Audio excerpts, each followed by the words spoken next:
Lalu apa dibalik munculnya fenomena bendera bajak laut One Piece? Apalagi munculnya fenomena ini dekat sekali dengan peringatan HUT Kemerdekaan Republik Indonesia. Kita akan mengulasnya bersama dengan Direktur Eksekutif Amnesty International. Sudah ada Bang Usman Hamid dan juga ada founder Drone Emprit yang juga pengamat media sosial.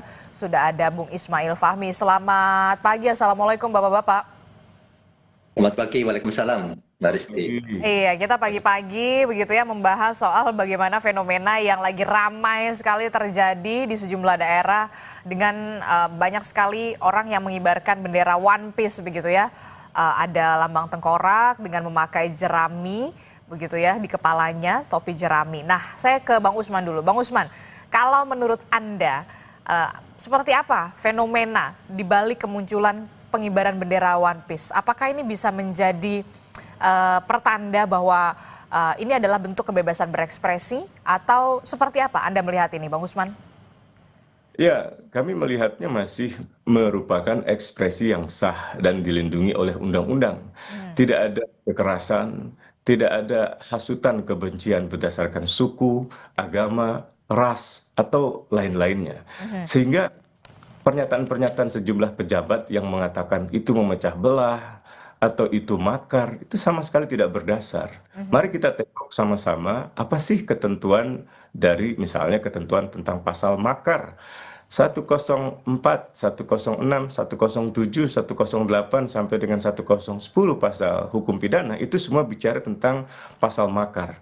Ada yang tentang pembunuhan presiden, ada yang tentang penggulingan pemerintahan yang sah, ada yang tentang penyerahan sebagian wilayah kepada negara musuh, sampai dengan pemberontakan. Tidak satu pun dari perbuatan masyarakat kita, misalnya, diarahkan atau melakukan tindakan yang seperti itu. Kita lihat misalnya di Sragen, di Kerek, atau di Tuban, atau di beberapa wilayah. Ada dengan bersepeda santai, membawa bendera, sepeda sendirian. Ada juga yang misalnya membuat mural di jalan yang tidak merusak atau tidak mengganggu orang lain. Ada juga supir truk yang mengekspresikan atau mengutarakan perasaannya, pernyataan pikirannya, atau pendapatnya terkait dengan kemacetan yang tidak masuk akal sampai 3 hari 3 malam misalnya di sebuah pelabuhan. Tapi kita lihat begitu ya Bang Usman, ini ada kebebasan berekspresi Anda melihat tidak ada tudingan makar dan segala macam. Tapi kemudian visual tadi sudah kita lihat kemudian harus dihapus, sayang sekali begitu ya, harus dihapus di jalan begitu dan bahkan didampingi oleh aparat. Ya itu kan berlebihan. Tidak ada dasar hukumnya juga. Jadi aspek legalitasnya tidak terpenuhi. Aspek necesitasnya, keperluannya tidak perlu itu. Aspek proporsionalitasnya berlebihan gitu. Dan tidak bisa dipertanggungjawabkan tindakan-tindakan semacam itu. Jadi sebaiknya pemerintah justru duduk mengajak mereka yang mengibarkan bendera itu untuk berbicara, memperbaiki apa yang menjadi keprihatinan mereka. Kalau kita lihat dari ilustrasi Jolly Roger itu kan sebenarnya bukan bajak laut sebagaimana yang diidentikan dengan gambar tengkorak itu. Seolah-olah memang mengandung kekerasan, keseraman, dan seterusnya. Padahal itu adalah bajak laut Mugiwara, kru Mugiwara yang baik hati, yang menolong siapapun yang tertindas, yang menjadi sahabat dari banyak negara.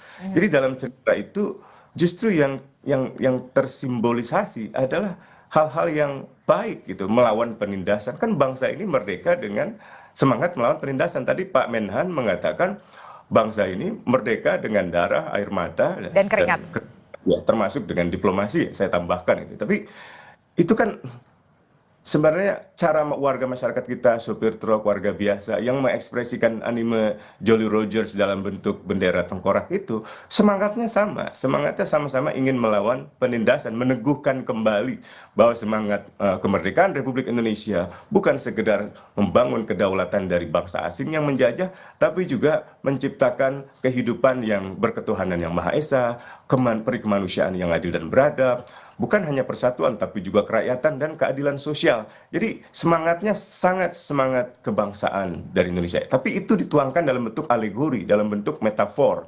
Jadi pemerintah mestinya bisa lebih mengerti. Nah, lihat tuh di TV ada warga biasa dengan sepeda dengan santai, tidak ada kekerasan. Padahal pasal-pasal makar atau pasal-pasal yang dipandang sebagai ancaman keamanan nasional atau ancaman integritas teritorial atau integritas nasional seperti yang dikhawatirkan oleh Menteri HAM itu tidak tercermin dalam tindakan mereka. Jadi ini hanya laksana takut pada bayangan sendiri gitu. Jadi ada bayangan yang sebenarnya berasal dari sinar cahaya senter dari seekor kucing, tapi dilihat seperti seekor harimau. Jadi Aha. ketakutan itu berlebihan itu. Jadi Aha. Jadi saya kira jadi Anda mau mengatakan responnya berlebihan dialog. soal fenomena pengibaran bendera One Piece ini. Kalau Anda mengatakan ya ini hanya kebebasan berekspresi saja, tidak ada soal makar atau upaya untuk ingin memecah belah bangsa. Nggak ada. Jadi dialog lah, bicarakanlah misalnya tentang angka pengangguran atau angka pemutusan hubungan kerja yang meningkat, angka bansos yang kabarnya mungkin ratusan ribu warga miskin tidak akan lagi dapat bansos, benar atau tidak? Angka pertumbuhan ekonomi yang diragukan oleh para ekonom dari Biro Pusat Statistik, benar atau tidak gitu? Atau hal-hal lain yang saya kira jauh lebih esensial. Jadi justru di sini inilah kesempatan pemerintah untuk bertemu dengan masyarakat, berdialog dengan masyarakat dari berbagai sektor, ya, Untuk bisa mendengarkan. memperingati kemerdekaan dalam rangka merefleksikan seberapa merdeka kita sekarang ini secara keadilan sosial, secara kebebasan politik dan seterusnya itu. Oke, tapi ini juga yang agak menarik begitu ya. Tapi bagaimana kalau bendera One Piece itu kemudian dikibarkan di bawah bendera Ya, merah putih? Karena kan banyak juga ada visual-visual warga begitu ya, mengibarkan bendera merah putih di bawahnya bendera One Piece begitu. Nah, Anda melihatnya bagaimana? Kalau tadi kan Menteri Pertahanan sudah mengatakan janganlah seperti itu dikibarkan bendera merah putih di bawahnya bendera bajak laut seperti itu, tidak pantas rasanya. Kalau ya.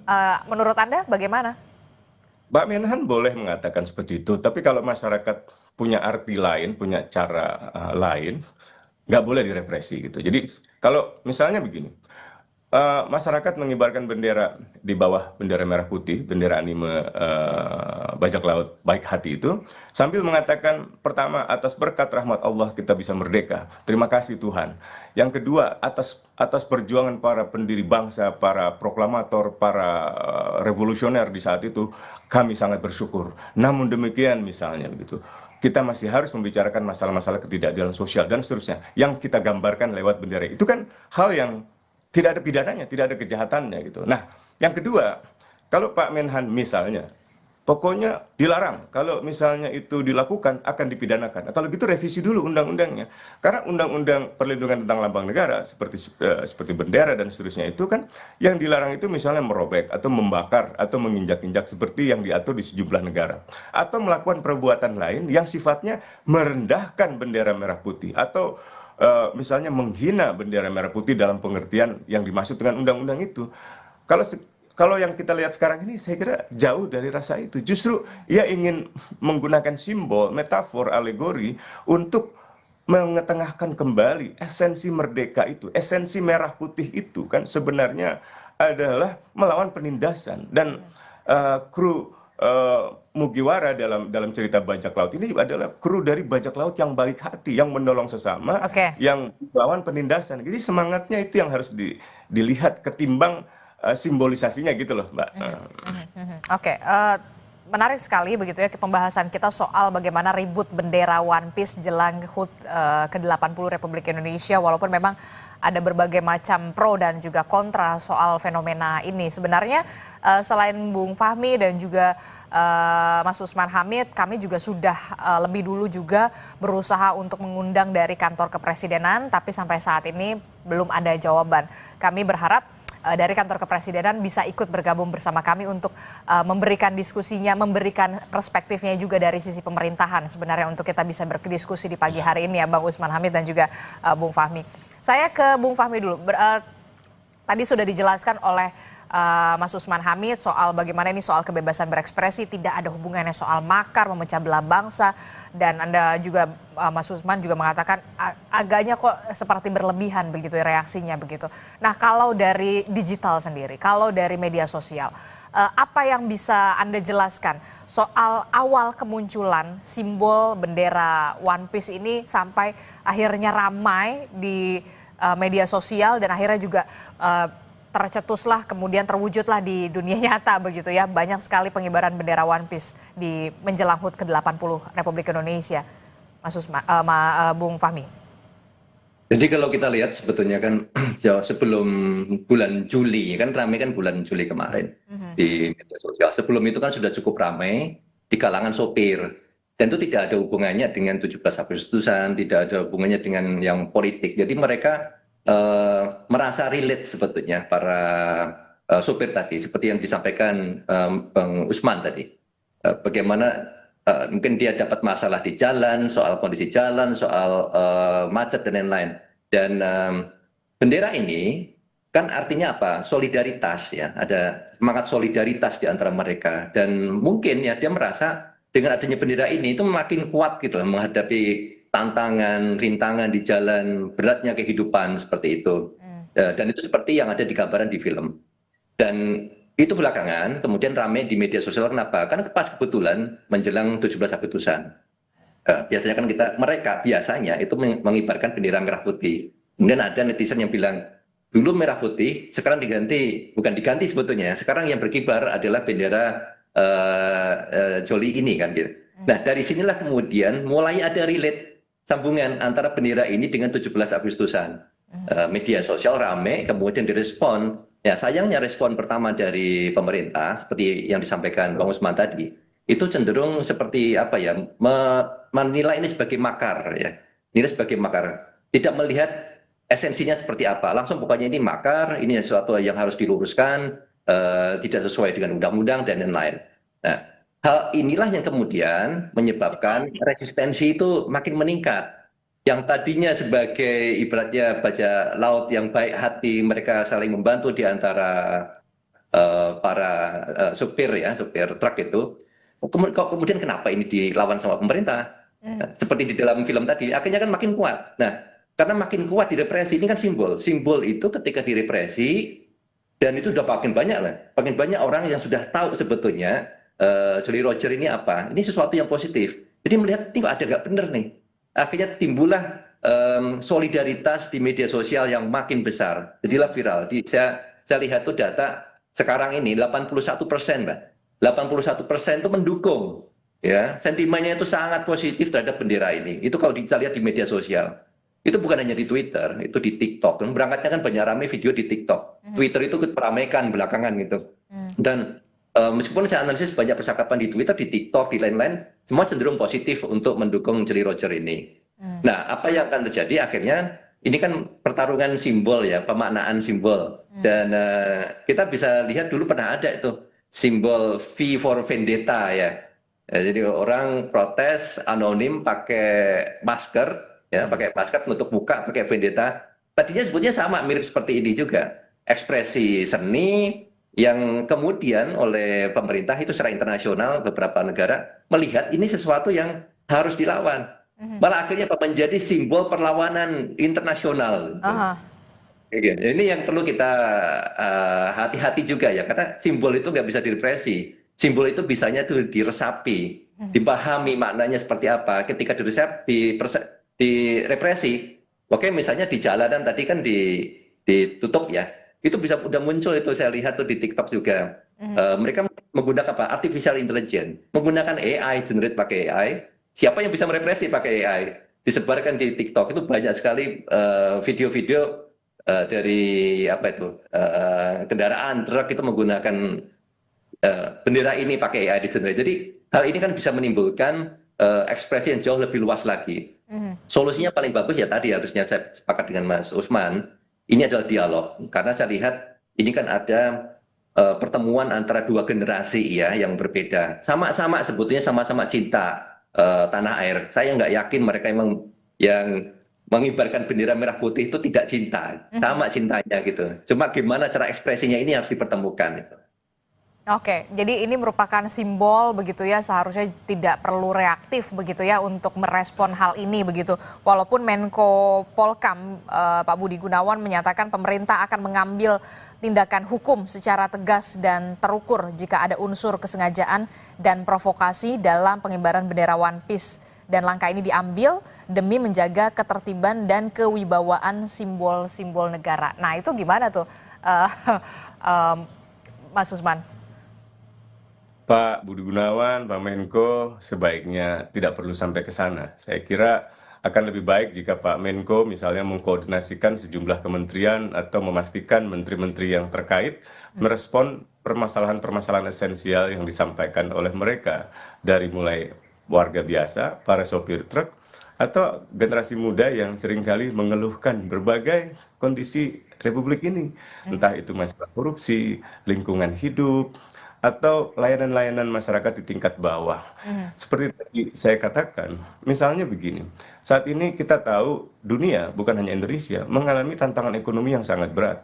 Jumlah pengangguran tiba-tiba meningkat tajam. Orang yang kehilangan pekerja di Inggris dalam beberapa bulan terakhir 100.000 orang. Di Indonesia sampai bulan Mei menurut Serikat Buruh sampai 70.000, 80.000 orang. Nah, apa yang bisa dilakukan oleh pemerintah bersama masyarakat? Yang kedua, layanan-layanan misalnya di pelabuhan untuk para supir truk yang seringkali mengalami pungutan. Bagaimana caranya misalnya menteri terkait, katakanlah Menteri Perhubungan, atau misalnya Kapolri misalnya, bisa menertibkan hal-hal seperti ini. Sehingga dalam 1 pekan ke depan atau dalam 2 pekan ke depan atau pada tanggal 17 Agustus, para supir itu dengan bangga mengatakan, tidak ada lagi pungutan itu. Terima kasih Pak Menko, terima kasih Pak Menteri. Misalnya seperti itu. Jadi hal-hal seperti itu yang saya kira jauh lebih dibutuhkan. Kasihan masyarakat sudah kesulitan hidup ditambah dengan dipidanakan. Itu kan jadi menambah masalah, bukan menyelesaikan masalah.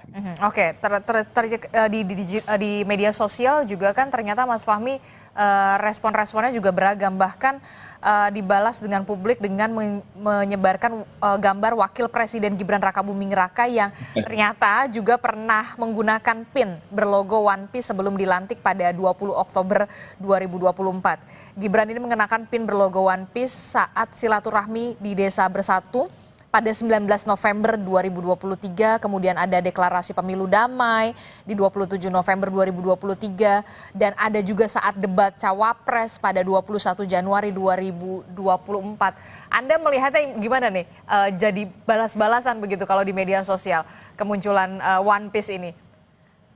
Jadi itu kan gambaran anak muda ya, seperti itu yang benar. Ya, dan itu relate banget dengan anak muda sekarang ketika mereka mengekspresikan One Piece. Mereka tahu banget itu simbolik One Piece itu seperti apa, perjuangannya mereka seperti apa. Makanya itu dipakai oleh Gibran kan pada saat sebelum debat, pada saat debat dan seterusnya. Karena itu sangat positif.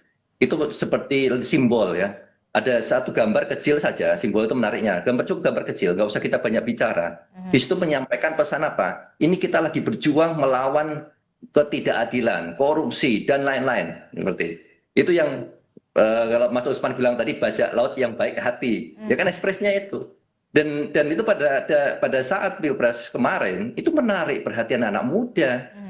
Mereka sangat relate, ini bagus ini. Kita punya calon wakil presiden yang ngerti banget. Nah makanya ketika mereka katakanlah mengikuti wapresnya, kok sekarang dianggap sebagai makar, makanya ini kan jadi kontradiktif. Makanya jadi kita perlu melihat ada cara berpikir ini ya, saya coba promote juga di media sosial. First principle thinking ya, jadi coba kita berpikir menggunakan prinsip dasar. Prinsip dasarnya apa? Pertama kita hapus dulu semua asumsi. Asumsinya apa? Masyarakat ingin makar, misalnya gitu. Bendera tengkorak itu asumsi kita biasanya kan bajak laut yang jahat misalnya. Itu semua asumsi kita hapus dulu. Sekarang kita lihat bendera itu maknanya apa? One Piece itu maknanya apa? Di balik bendera ini ada apa sih gitu. Jadi kita lihat fakta-fakta yang tidak terbantahkan, yang secara objektif. Nah, dari fakta-fakta inilah kemudian kita buat kebijakan. Nah, ternyata seperti satu fakta misalnya, seperti yang disampaikan tadi, Gibran dulu pakai. Artinya memang ini sesuatu yang positif. Dan itu bisa menarik suara anak muda. Dan anak muda sekarang mengikuti juga seperti itu. Yang diambil apa? Semangatnya. Semangat untuk mencintai negeri, tapi dengan cara anak muda. Dan itu harus direspon positif ya? Itu harus direspon positif. Makanya ini sebetulnya pertemuan. Anak muda juga perlu memahami kan betapa lukanya para pejuang zaman dulu. Ya. Dan tidak semata kita di satu sisi berdirinya, dia harus berdiri di dua sisi. Makanya sifatnya harus konstruktif. Ya kita di antara duanya itu. Tapi dengan melihat fenomena banyaknya pengibaran bendera One Piece begitu ya di jalan, kemudian di warga-warga yang sudah melakukan pengibaran bendera ini begitu kan, ini jadi salah satu fenomena yang baru begitu ya Bang Usman dan juga Bung Fahmi begitu ya. Kalau menurut Mas Usman sendiri, apakah ini ada kaitannya dengan politik, terkait dengan situasi politik dan juga negara saat ini? Apakah ada hubungannya? Tapi jangan dijawab dulu Mas Usman Hamid, kami akan segera kembali usai jeda di Sapa Indonesia Pagi.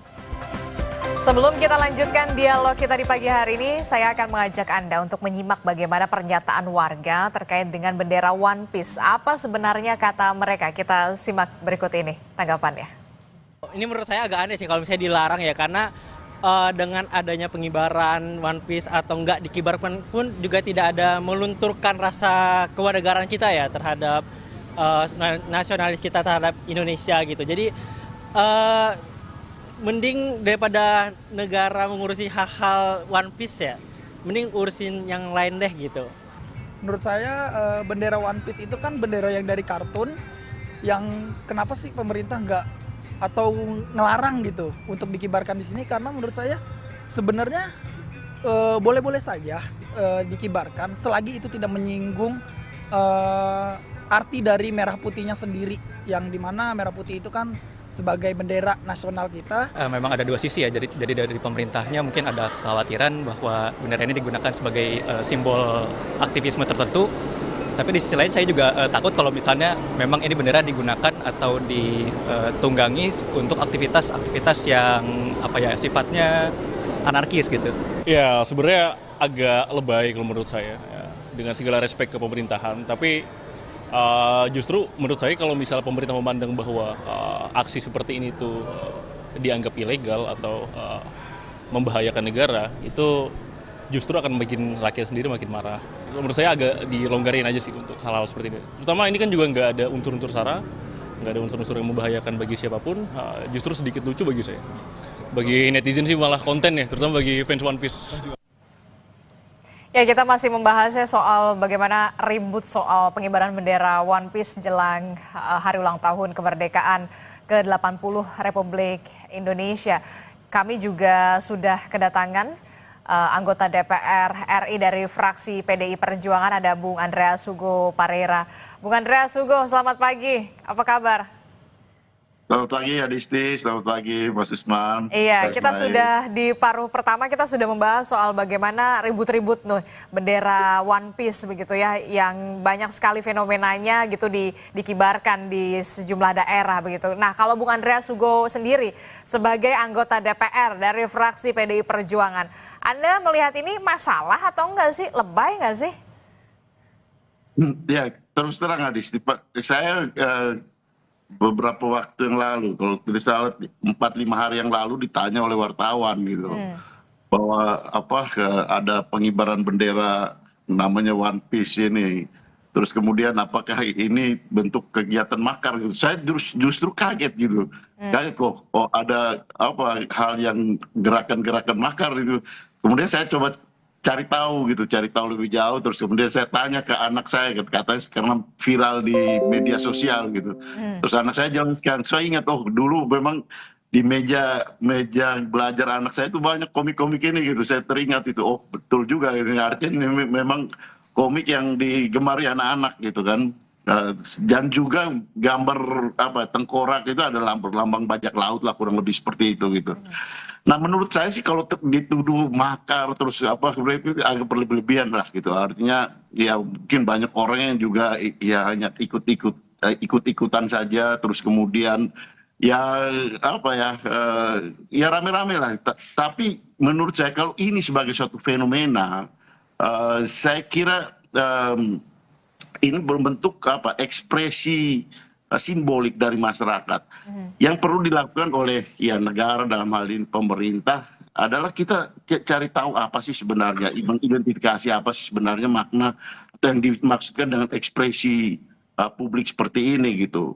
Nah, agak berbahaya kalau kita pagi-pagi menuduh makar, justru malah menimbulkan persoalan baru, bisa menjadi kontraproduktif di masyarakat. Orang yang tidak tahu kemudian dituduh kan jadi repot kita. Tapi juga jangan meremehkan. Nah, kalau ada makna-makna simbolik seperti ini yang muncul di masyarakat, kita perlu tahu dan bagaimana pendekatan secara, ya menurut saya sih pendekatan secara sosial gitu, bukan pendekatan keamanan yang dikedepankan. Pagi-pagi sudah melakukan pendekatan keamanan, kemudian menuduh tindakan makar dan yang lain-lain, yang menurut saya tidak pas untuk memberikan ruang publik untuk berekspresi gitu. Kurang lebih seperti itu menurut saya. Oke, jadi menurut Anda agak berlebihan ketika kemudian direspon ini sebagai upaya makar dan juga untuk memecah belah bangsa begitu. Ini menjadi simbol berekspresi warga begitu ya, yang harusnya menurut Anda bagaimana kemudian pemerintah harus merespon ini fenomena yang kemudian baru saja muncul begitu ya sejak bulan Juli begitu. Bagaimana pemerintah harus merespon ini, jangan sampai kemudian ada kesan reaktif begitu dari pemerintah. Ya, kalau ini dilihat sebagai suatu fenomena sosial, kita perlu ada cara untuk metodologi secara sosial untuk mengidentifikasi, menelusuri, mengetahui lebih jauh apa sebenarnya fenomena ini gitu. Jadi ya kita punya BRIN, kita punya lembaga-lembaga kajian yang bisa ditugaskan untuk melakukan penelaahan secara sosial untuk mengetahui persis fenomena ini gitu. Tapi tidak kemudian kita melakukan tuduhan. Tapi kalau berkaitan dengan ya menjelang 17 Agustus kita melakukan himbauan, memberikan penjelasan kepada masyarakat yang berkaitan dengan ya bendera merah putih dan simbol-simbol lain gitu, bahwa simbol kenegaraan itu harus kita hormati dan itu kewajiban sebagai warga negara. Tapi kalau hal-hal ekspresi simbolik yang lain ya silakan, tapi dipisahkan dari simbol-simbol kenegaraan. Itu yang perlu kita lakukan untuk memberikan penjelasan ke masyarakat, bukan kemudian melakukan hal-hal yang menuduh dan tindakan-tindakan yang represif seperti itu. Oke, kalau tadi Mas Usman juga kan mengatakan ini simbol kemudian harus bentuk keadilan begitu ya, keadilan yang harus diciptakan di sebuah negara atau pemerintahan begitu ya, termasuk soal korupsi, kemudian lapangan pekerjaan, bahkan juga berbagai macam permasalahan yang menimpa warga. Apakah ini menjadi trigger juga kemudian fenomena ini muncul di kalangan masyarakat saat ini? Ya, sebenarnya semua lapisan masyarakat sekarang ini merasakan ada masalah yang cukup serius gitu. Yang baru misalnya untuk menengah, rekening-rekening yang dibekukan hanya karena tidak ada transaksi. Saya sendiri kenal rekening saya misalnya di Bank Mandiri itu diblokir. Saya tanya kepada kepala cabang ini kenapa? Oh, PPATK yang memblokir. Loh, PPATK itu kan Badan Intelijen Keuangan. Namanya Badan Intelijen Keuangan, tidak boleh dia melakukan pemblokiran kecuali dengan izin pengadilan, misalnya gitu. Jadi itu satu. Yang kedua, tadi kita bicara anak muda. Beberapa hari lalu Al Jazeera memberitakan ada 44 juta anak muda yang kesulitan untuk mendapatkan pekerjaan. Sebagian besar itu sarjana misalnya. Jadi saya kira mereka ingin mengekspresikan juga apa yang mereka rasakan hari ini, kesulitan ekonomi, mencari pekerjaan, berjualan, atau misalnya mendapatkan layanan kesehatan yang dibutuhkan, pendidikan, perumahan, dan seterusnya. Bahkan prajurit-prajurit TNI misalnya juga sekarang bertanya-tanya, mengapa perumahan yang dijanjikan justru tidak berjalan dengan baik gitu, kemana uangnya? Jadi saya kira banyak sekali keresahan masyarakat yang sekarang ini berkembang yang harus direspon oleh pemerintah dengan hati-hati. Tadi saya setuju dengan Pak Andreas. Jadi jangan berlebihan, tapi juga jangan menganggap remeh. Jangan berlebihan artinya nggak perlulah menganggap itu makar sehingga harus dipidana atau didatangi aparat militer. Aparat militer kan bukan penegak hukum. Polisi juga nggak perlulah karena tidak ada pelanggaran hukum pidana di sini. Yang kedua, jangan menganggap remeh, maksudnya jangan mengabaikan, harus dengarkan apa sih yang jadi kritik mereka gitu. Jadi sekali lagi ini adalah ekspresi metaforistik, alegoris atau simbolik yang memang punya makna yang dalam dari masyarakat yang sangat membutuhkan respon lebih bijaksana dari pemerintah. Bung Andreas, apakah Anda setuju ini merupakan bentuk keresahan dari masyarakat yang kemudian harus direspon begitu ya, harus didengarkan begitu aspirasi dari masyarakat ini soal bagaimana korupsi yang kemudian makin merajalela, lapangan pekerjaan kok ya makin sedikit saja begitu, belum ada terlihat upaya pemerintah begitu. Apakah ini juga jadi salah satu bentuk keresahan masyarakat sampai akhirnya fenomena ini muncul dan juga ramai di masyarakat, Bung Andreas? Ya, Adisti, itu yang saya katakan tadi. Saya tidak mau pagi-pagi menyimpulkan karena suatu fenomena sosial itu harus perlu ditelusuri lebih lebih ilmiah lah, dengan cara yang lebih lebih detail untuk mengetahui persis. Karena menyimpulkan pagi-pagi itu sama aja dengan menuduh makar, menuduh hal-hal yang kemudian bisa menimbulkan persoalan baru gitu. Oleh karena itu saya katakan tadi bahwa ya kita jangan juga berlebihan, tapi jangan juga menganggap remeh. Dalam arti kita perlu tahu lebih jauh, kemudian sehingga melakukan tindakan yang juga tepat untuk mengatasi persoalan ini. Kalau ini dianggap sebagai suatu persoalan gitu. Jadi ya hal yang berkembang, fenomena yang berkembang itu harus diteliti gitu lebih jauh. Kalau kita melihat itu sebagai suatu fenomena sosial. Jadi saya katakan tadi pendekatannya adalah ya awal adalah pendekatan sosial gitu, sosiologis gitu. Baru kemudian apa terapinya, itu baru kemudian apa pendekatan apa yang mau kita lakukan untuk mengatasi persoalan ini, menyelesaikan, menjawab persoalan ini gitu. Itu yang saya maksudkan tadi, Mbak Adisti. Oke, termasuk juga kalau dikatakan apakah ini ada kaitannya dengan politik, seperti mengaitkan dengan situasi politik saat ini dan juga situasi negara saat ini. Anda melihatnya gimana, Bung Andreas dan juga Mas Usman serta Bung Fahmi? Bang Andreas dulu mungkin. Bang Andreas dulu. Bisa jadi ya, bisa jadi juga tidak gitu, Adisti. Dalam arti apa? Itu yang namanya fenomena sosial gitu. Fenomena sosial menurut saya artinya yang saya belajar secara sosiologis, kita perlu melakukan penelusuran yang lebih jauh untuk mengidentifikasi apa sih persoalan sebenarnya.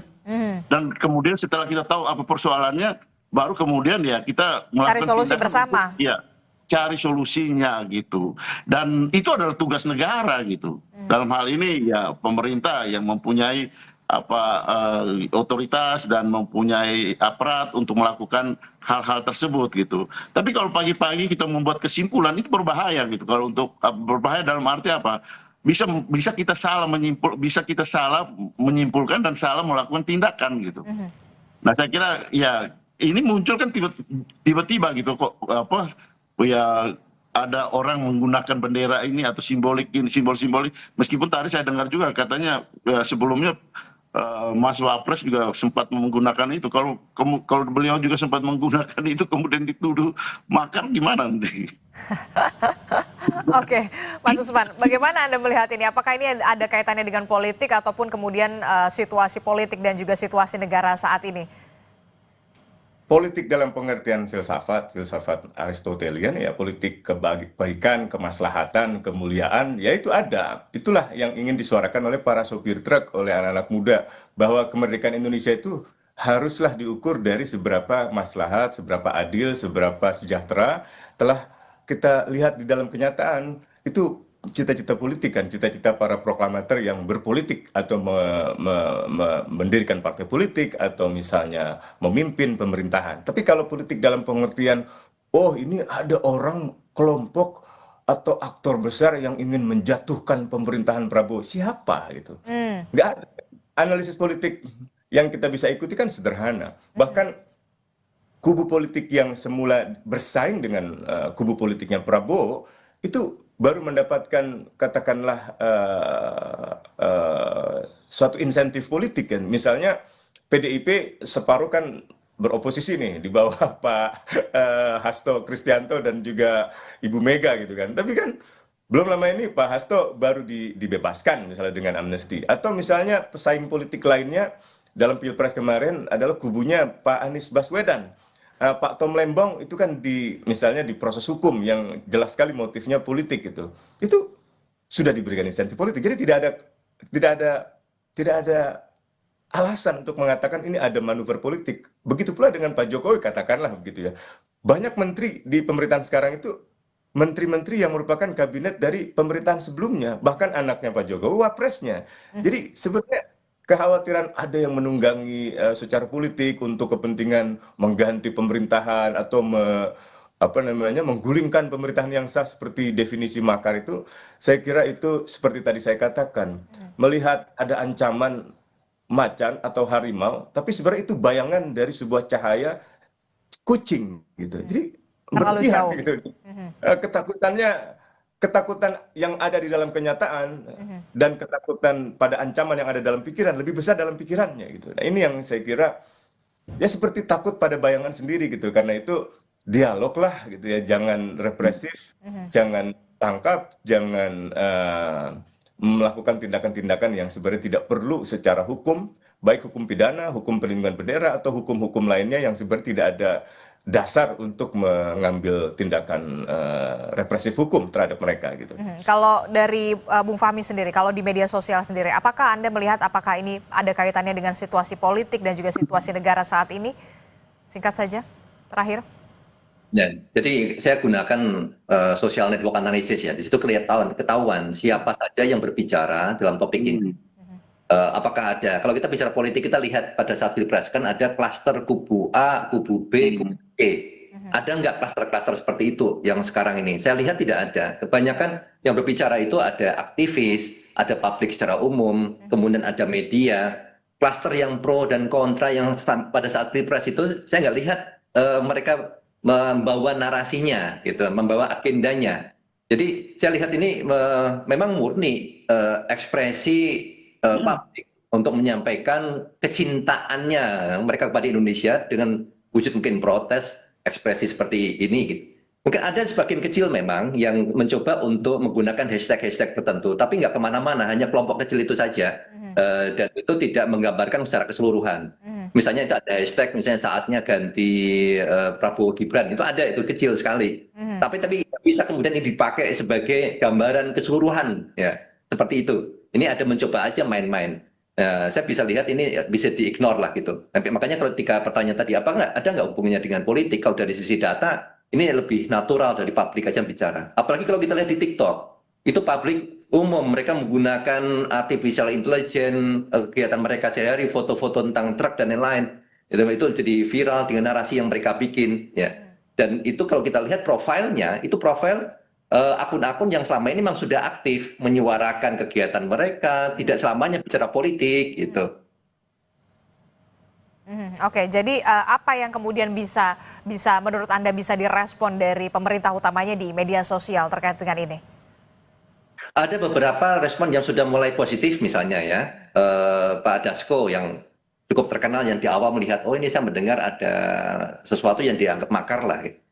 Kemarin saya baca tone-nya sudah berbeda, bahwa ini tidak masalah, bendera ini tidak masalah, ini sudah sangat positif. Kita harus appreciate. Ada pergeseran tone yang disampaikan oleh pemerintah dalam menghadapi bendera One Piece ini. Ini salah satu yang bagus. Kemudian ini bisa dilakukan berikutnya. Tadi Pak Andreas cerita mengusulkan supaya ada riset. Mungkin dari BRIN, ini kan masih ada beberapa minggu lagi ya untuk 17 Agustus. Coba fenomena ini di riset, kalau seandainya di channel, kita melihatnya bukan sebagai, oh ini semangat makar, bukan. Ini sama-sama mencintai negeri ini, cuma dengan cara yang berbeda. Kalau kita generasi yang lama dengan bendera merah putih dan seterusnya, generasi yang sekarang dari sopir kemudian dibawa di media sosial, mereka melihat dengan cara-cara K-pop fandom, ya. Dan ini adalah cara sekarang dan masa depan, ya. Dan kira-kira seperti itu. Ya, ini harus dipertemukan. Ada nggak misalnya, oke, secara praktis, ini mau 17 Agustusan. Mungkin ada nggak semacam lomba pakai topi jerami, tapi mereka mengibarkan bendera merah putih untuk memperjuangkan sesuatu, kan bisa. Ya. Banyak pertemuan antara dua generasi ini, ide-ide ini bisa kita pertemukan. Channelingnya apa? Sama-sama untuk mencintai negeri ini.